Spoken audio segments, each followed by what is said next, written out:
Ibn Arabi once said that every blessing has a door, and every door has a key, but the key is not in the world, it is in the heart of the seeker. One day a young man came to him, burdened with worry, saying he had spent years trying to buy a home for his family, but every time he saved, something took it away. Ibn Arabi listened quietly, then told him the secret that he claimed had opened countless doors in his own life. He said, "A house is not bought with money, it is bought with certainty. When your certainty is weak, your provision becomes weak." Then he taught him a method practiced by the people of deep knowledge: to wake before dawn, sit facing the Qibla, and recite Ya Fatah, Ya Wahhab exactly 111 times, then make dua as if the house were already his.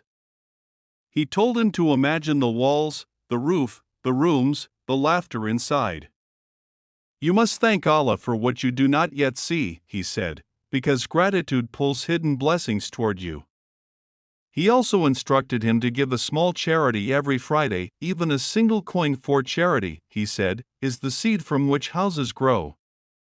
The man followed this method without missing a single dawn. Within 40 days, a relative he had not heard from in years returned and offered him a partnership that doubled his income. Within months, he was able to buy a home more beautiful than the one he had imagined. When he returned to Ibn Arabi in tears, thanking him, the master smiled and said, "I did nothing. You opened the door yourself. Allah gives to the one who asks with certainty, walks with patience, and thanks before receiving." And from that time on, people whispered that whoever follows this method with sincerity finds doors opening where there were none. He said that when a believer feels the weight of not having a home, it is never just the absence of walls, it is the soul longing for stability, for a place where prayers can settle and hearts can breathe. Ibn Arabi taught a method for this: a way not to chase a house, but to draw the house toward you, by aligning your inner state with the provision Allah has already written. He told his students that before any bricks appear, a person must first build a space inside the heart where gratitude can live. "A house of stone," he said, "is given to the one who first builds a house of remembrance." He explained the method simply: wake before dawn, sit where the world is quiet, place your right hand over your heart, and recite Ya Wahhab, Ya Razak, Ya Fatah, the giver, the provider, the opener, until your chest softens. Not fast. Not as a formula.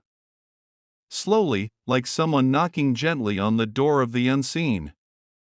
He would then say, after each recitation, "Imagine the door opening a little more." Ibn Arabi insisted that a believer must never focus on how the house will come through work, opportunity, a miracle that is Allah's domain. The believer's work is different: to clean the heart from fear and to fill it with certainty. He said, "If you want shelter in this world, then first let Allah shelter your heart." Each morning, after the recitation, the seeker was to whisper a simple prayer: "O Allah, place my feet where security lives." Then go about the day calmly, not chasing, not begging, but trusting. Ibn Arabi taught that the one who walks with certainty walks with provision beside him like a shadow. He told his students that within 40 days, life begins to shift, not always loudly. Sometimes a path opens, sometimes a person appears, sometimes an opportunity quietly steps forward. Provision moves toward the one who stops running from fear, he said. And a house built by Allah arrives with doors already open. And when Ibn Arabi explained the method, he made it clear that it wasn't about wealth, land, or stone buildings, it was about aligning the heart with the source of provision itself. He told his student, "If you want a home in this world, begin by building a home for Allah inside your chest." The student listened closely as Ibn Arabi continued, "There is a secret prayer, a hidden method, that opens the gates of ownership, stability, and shelter, but only for the one whose intention is pure." He taught him to start every dawn with 2 rak'ahs of gratitude, even if he felt he had nothing. Because gratitude, Ibn Arabi said, is the foundation on which Allah builds blessings. Then he instructed him to recite, Ya Fatah, Ya Razak, Ya Wahhab 111 times after far, each name like a key. Ya Fatah to open what is locked. Ya Razak to call the provision written for him. Ya Wahhab to receive what cannot be earned, only gifted. Do this for 40 days, Ibn Arabi said, and watch how the world rearranges itself for you. The student followed the method exactly. On many mornings he had doubts, but he still prayed. On many evenings he felt lost, but he still recited. And on the 28th day, a man he barely knew approached him with an opportunity, a home being sold for a price far lower than its worth. It felt impossible, yet every step opened smoothly, naturally, effortlessly, as if the world had been waiting for him. When he returned to Ibn Arabi in disbelief, saying, "Master, how can this happen so suddenly?" Ibn Arabi smiled and answered, "Nothing happens suddenly. Doors that opened today were being unlocked from the unseen the moment you began to trust." He sat alone beneath the fading light of the evening, his hands trembling not from fear, but from exhaustion. Months of searching, hoping, calculating, and praying had brought him nowhere. Every door he knocked on closed. Every opportunity slipped through his fingers.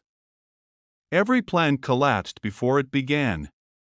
And as the sun dipped below the horizon, he whispered, "Master Ibn Arabi, I have nothing left." But this time, the answer came not in a dream, not in a vision, not in a whisper from the unseen, but in a memory. A teaching he once heard but never truly understood. Ibn Arabi had said, "If you wish to buy a house, do not begin with money. Begin with the one who owns all doors, all roofs, all walls, all land. Begin with the source, and the world will follow." The method was simple, but powerful beyond imagination. He said that any person longing for a home should first recite, "Rabbi inni lima anzalta ilayya min karin fakir." Lord, I am in desperate need of any good you send down to me. He taught that this was the prayer of a man with no shelter, no support, no future, Prophet Musa, and yet from these words came a home, a family, a place of safety, and a destiny greater than any wealth could buy. The man closed his eyes and began repeating the prayer slowly, letting each word sink deep into the empty places inside him. Not begging. Not demanding. Just surrendering. Night after night, he recited without failing, before sleep, after far, during long pauses in his day when his heart felt heavy. And slowly, subtly, things began to move. A friend he had not spoken to in years reached out. A job opportunity reappeared. A debt he had forgotten about was suddenly forgiven. A distant relative offered unexpected help. A property he assumed was far beyond his reach dropped drastically in price. He felt it, the shift. Not luck. Not coincidence. Divine orchestration. Because Ibn Arabi had said, "When you recite this dua sincerely, Allah does not give you a house. He rearranges the universe until the house finds you." And one morning, as he walked past a quiet street, he saw it, the small home with a blue door, the one he had always dreamed of but never dared to imagine owning. And something inside him whispered, "This is the one." The paperwork went through effortlessly. The financing aligned perfectly. Every obstacle dissolved before reaching him.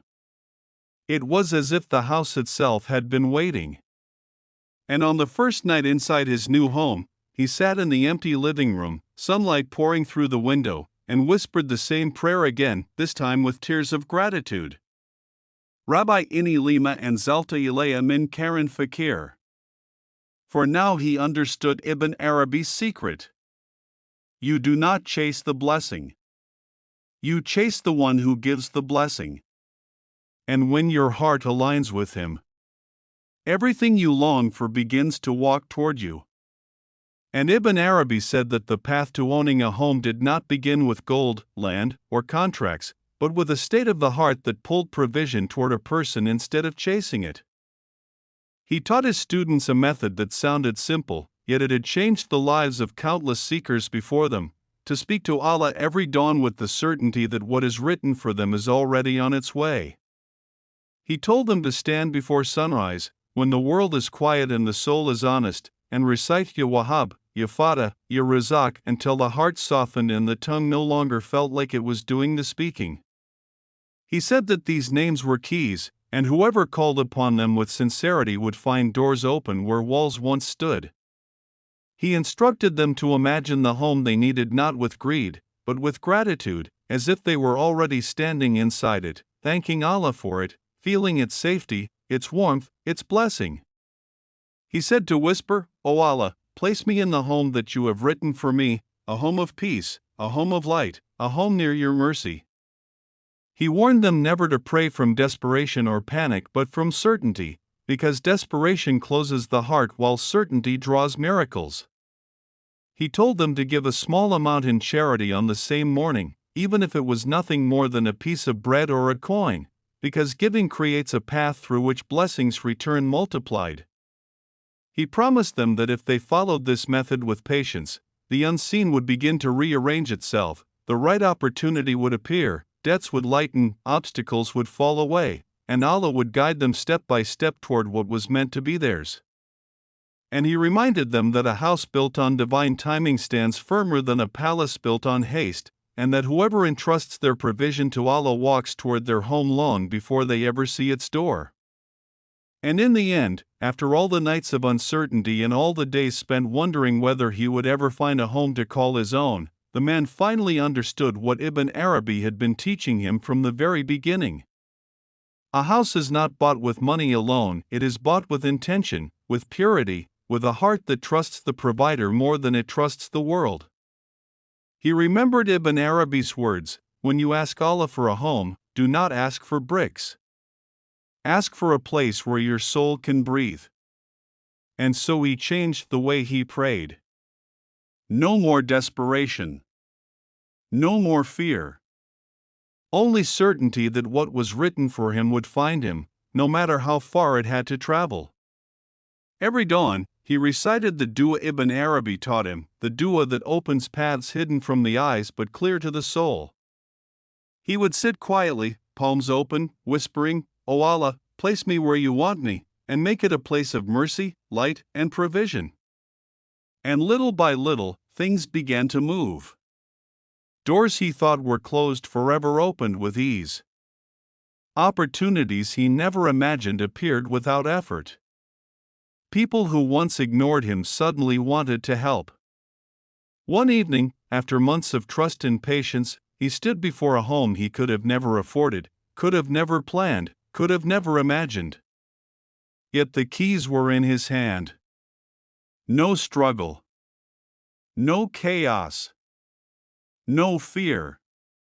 Only the quiet certainty that this was the place Allah had written for him long before he ever asked. And in that moment, he remembered the final teaching of Ibn Arabi: the one who puts trust in Allah does not chase what is meant for him, he simply walks toward it, and it meets him halfway. So he stepped inside, his heart steady, his soul at peace, knowing that the home he entered was not a reward, but a response, the answer to a prayer made with a heart that believed. And from that day forward, whenever someone asked how he achieved it, he never spoke of money or luck.